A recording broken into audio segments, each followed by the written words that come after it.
राधे राधे मित्रों। तो मित्रों, आप लोग राधा किशन के अपकमिंग एपिसोड में देखेंगे कि तो मित्रों, वीडियो शुरू करने से पहले अगर आप हमारे चैनल पर नए हैं और अगर अभी तक आप लोगों ने हमारे चैनल को सब्सक्राइब नहीं किया है तो चैनल को कर लीजिएगा सब्सक्राइब और बेल आइकन को ऑल पे करके प्रेस कर दीजिएगा, जिससे कि हमारी नई वीडियो का नोटिफिकेशन आपको मिल जाए। तो मित्रों, होता यूँ है कि मैया यशोदा कृष्ण जी से कहती हैं, अब जितने पल तू मुझसे दूर रहा है ना, नहीं बात करूंगी मैं उतने पल तुझसे।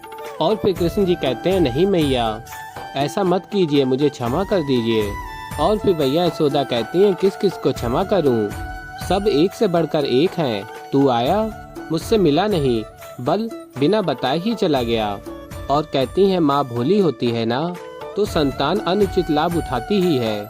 और फिर कृष्ण जी कहते हैं, ऐसा मत कहिए मैया, क्षमा कर दीजिए मुझे।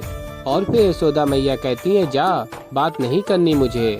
और फिर कृष्ण जी कहते हैं, ठीक है, मैं यहाँ से चला ही जाता हूँ, यही मेरे लिए उचित होगा। अपने मैया के हृदय में ठेस पहुँचाई है, मुझे यहाँ रुकने का अधिकार नहीं है।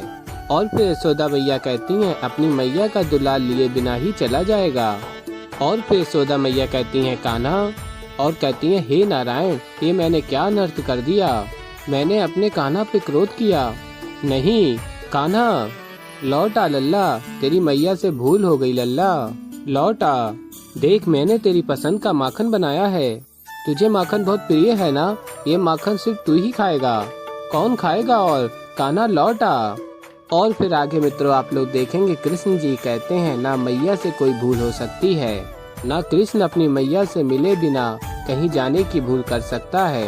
और फिर मित्रों आप लोग देखेंगे, मैया यशोदा बचपन के कृष्ण को स्मरण करती हैं।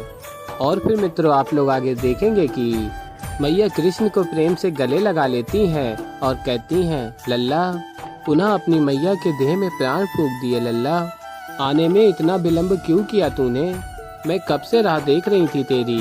और फिर कृष्ण जी कहते हैं, बहुत सारे कामों में उलझा हुआ था मैया, मैं नहीं आ पाया। और फिर मैया यशोदा कहती हैं, चलो कोई बात नहीं, तू जब भी आया तो सही। और फिर कहती हैं, भोजन किया है तूने। और फिर कृष्ण जी कहते हैं, भोजन तो मैं प्रतिदिन करता हूँ मैया, परंतु तृप्ति नहीं मिलती मैया, किंतु आज कदाचित वर्षों पश्चात जब आपके हाथों का बना भोजन खाऊंगा तो तृप्ति अवश्य मिलेगी। और फिर मैया यशोदा कहती हैं, सब वही बनाया है जो तुझे प्रिय है, चल आज एक एक कौर मैं तुझे अपने हाथों से खिलाऊंगी।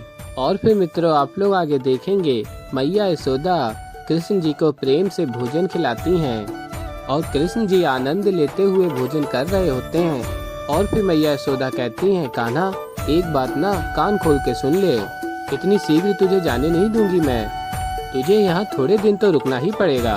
और कहती, मैया का आदेश है ये, मैया के लिए थोड़े दिन रुक नहीं सकता।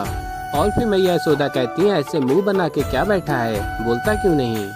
और फिर कृष्ण जी कहते हैं, देखिए बात क्या है, द्वारिका में इस समय कोई भी योद्धा नहीं है, द्वारिका असुरक्षित है मैया, क्या अब आप चाहेंगी कि आपका लल्ला अपनी प्रजा को असुरक्षित छोड़ के कहीं चला जाए, नहीं ना। और फिर कृष्ण जी मैया यशोदा को कहते हैं, मुझे कल भोर में ही जाना होगा। और कहते हैं, राधा है ना, राधा यहीं रुकेगी, वो दाऊ के साथ आएगी। और फिर मैया यशोदा कहती हैं, कल ही लौट जाएगा, माँ की भावनाओं के साथ खेलने के लिए आया था ना तू बस। और फिर कृष्ण जी कहते हैं, बाबा देखिए ना। और फिर नंदलाल जी कहते हैं, यशोदा।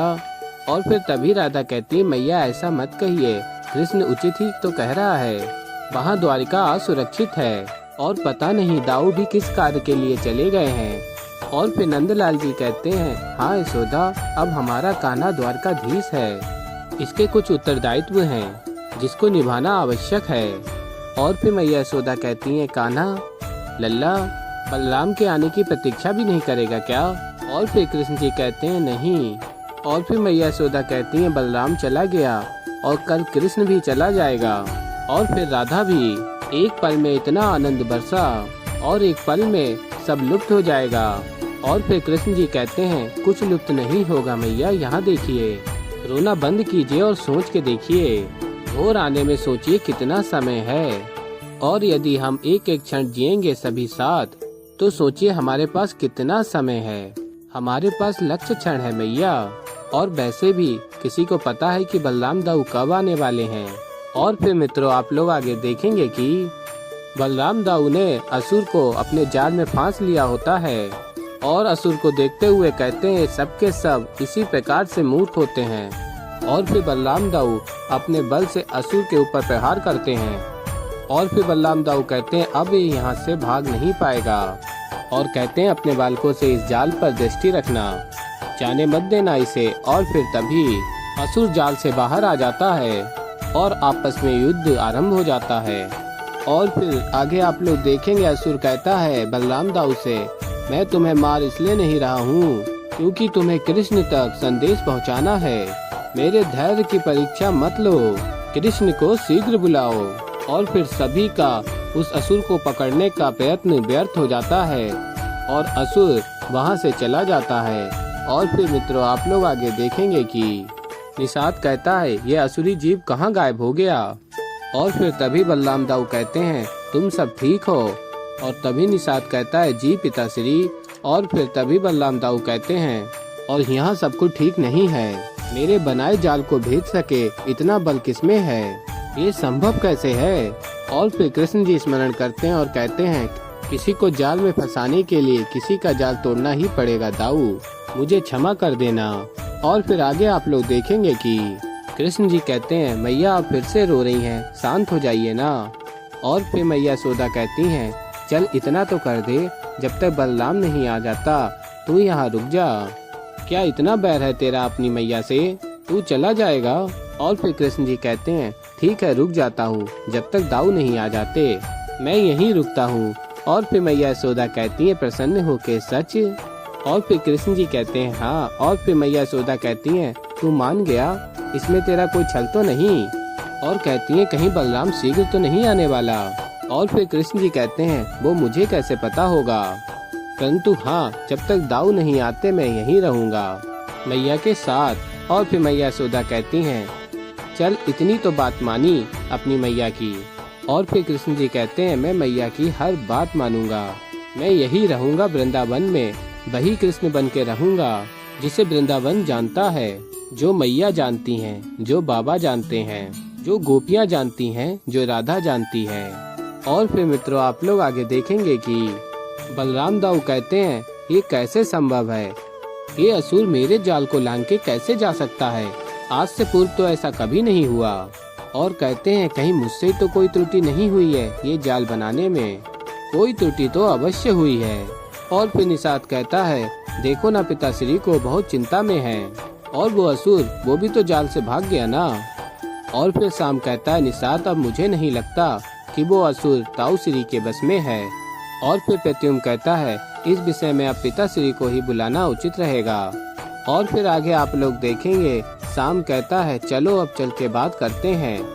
और फिर प्रत्युम से निषाद और शाम कहते हैं बोलो ना। और फिर प्रत्युम कहता है मैं नहीं कह सकता। और तभी बलराम दाऊ कहते हैं क्या चल क्या रहा है, कब से एक दूसरे को संकेत दे रहे हो, बात क्या है स्पष्ट कहो।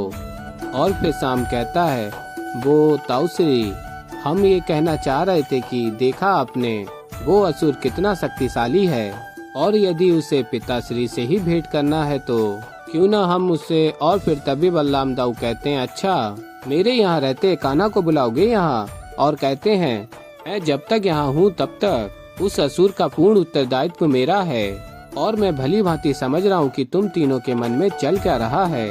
तुम तीनों यही सोच रहे हो ना कि मैं इस असुर को बंदी नहीं बना सका, बस में नहीं कर सका उसे। और फिर शाम निषाद और प्रद्युम्न कहते हैं ऐसी कोई बात नहीं है, हम बस ये कह रहे थे उसे पिताश्री से ही भेंट करनी है तो उसे करने देते हैं। और तभी बलराम दाऊ कहते हैं अधिक बहलाओ मत शाम, और कहते हैं उस असुर के लिए मैं आपकी ऐसी चाल चलूंगा कि जीवन भर स्मरण रखेगा वो, और तुम तीनों इसमें मेरी सहायता करोगे और कुछ नहीं।